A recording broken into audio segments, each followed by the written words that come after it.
The number 2 ranked Georgia Bulldogs get their first true SEC road test against the number 13 Auburn Tigers. Georgia's defensive front seven relentless, but there's also the question of that Bulldogs offense. How will it look against the 8th ranked rush defense in the country? Let's start with Auburn, though. Mike, I'll ask you this. How does Bo Nix's skill set set up against Georgia? Yeah, Wendy, we've seen in the past for teams that are going to try and upset these Goliaths, Alabama, Georgia, these rock-solid defenses, you need a quarterback who's got a little bit of off-script to him. Last week, in a situation coming off being benched against Georgia State, we saw the best of Bo Nix. We saw him get the ball out of his hands on time, operate this misdirection offense, mix in some quarterback run, and, of course, the off-schedule plays that were the highlight of a win against LSU. And in this game, it's going to have to be that and then some, Trevor, because we know it takes a little bit of this off-script, but trying to catch this Georgia defense, especially out of position, good luck with that one.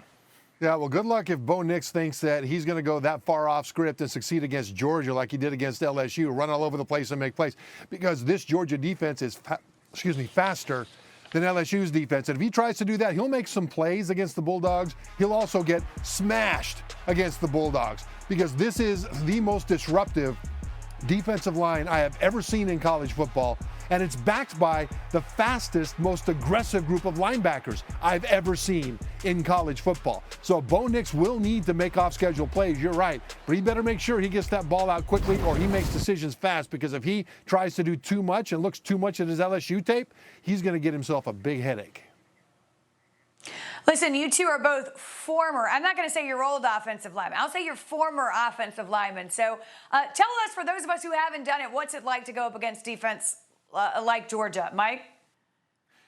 Yeah, well, first off, it would be nice to have somebody like Trevor Matich next to you to cover up for the mistakes that I was going to make here. But when you look at that group, Trevor, it starts with the group up front. We know as an offensive lineman, you're taught take care of the first level first. But when you've got linebackers that want to flow downhill that fast, I'm going to the offensive coordinator and I'm saying every bit of misdirection, motion you can muster up to try and get those dudes to sit on their heels for an extra split second, going to be huge, because I've got to worry about the Jordan Davises of the world.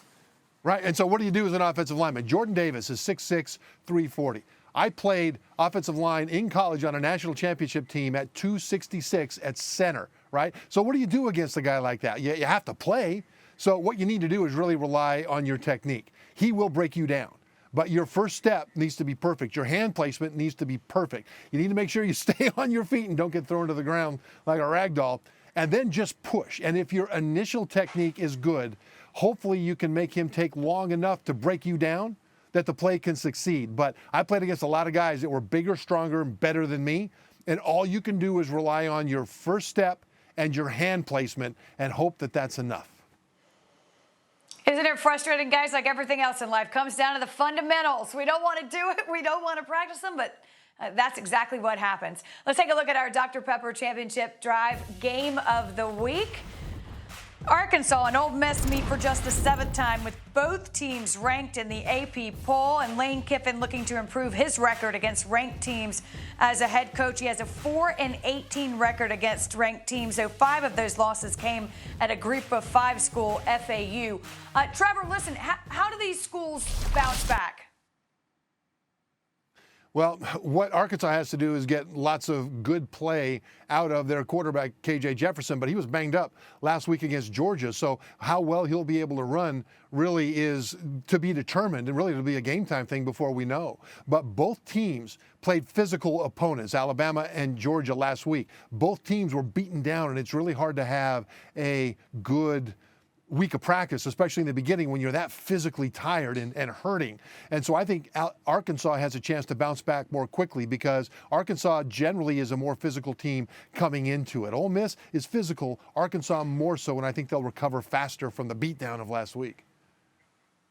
And not only that, Mike, listen, that Alabama hangover is the real deal. It's no small feat that Ole Miss was up against. What has to happen there? Yeah, it's going to be just as much about the physical, Wendi, as the mental in this one. Go back to a year ago in this game. This was a turning point for Matt Corral and company at Ole Miss. He threw 6 interceptions that game, and Lane Kiffin put his arm around him and said, "I've got your back. I'm going to stick with you." And what that did was create a quarterback who's approached this year with a level of professionalism that's got him skyrocketing up draft boards. This is a quarterback who spends the time during the week going through the plays on the game strip, repping the mental reps with a graduate assistant Monday, Tuesday, Wednesday, so that he can see the picture clear on every play. This is a game where he knows things went really wrong for him last year, and it's going to be a great chance for him and the rest of his team. It's not one man against the world to go out there and exercise some of those defense and show everyone that that Alabama bump in the road is just that, not an indictment of who this team can still be going forward.